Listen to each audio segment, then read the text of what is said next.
今天我买了一个芋头，等一下我们用它来做一个客家特色小吃炸芋丝。先来刨去皮，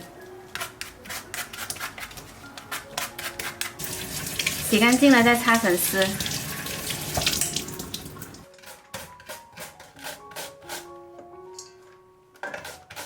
我们还会在芋丝里面加入一些姜丝，这样吃着更香。然后先来调一下味，加入盐，少许白糖，先拌均匀。再加入大约100克的糯米粉，拌均匀。再加入一些花生，吃得更香。然后加入适量清水，水量不需要很多，抓拌均匀。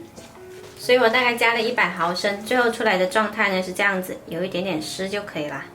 然后我们来起锅热油，炸这个芋丝呢油要多一点，才不会粘底。油温大概4、5成热的时候呢，用汤勺挖一勺，这样子放下去炸。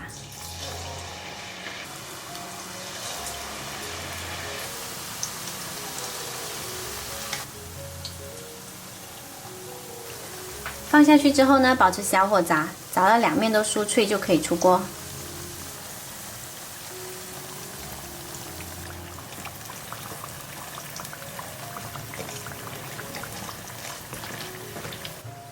炸到表面金黄就可以了，捞出来沥干油。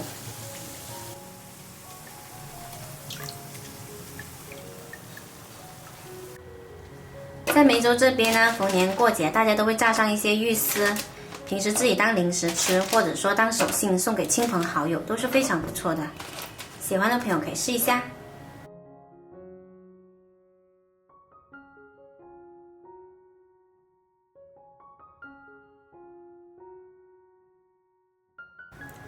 完全冷却了之后呢，用自封袋装起来。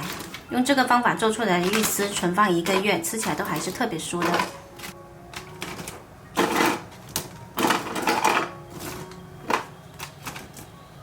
我吃一块给大家听听，这声音脆不脆？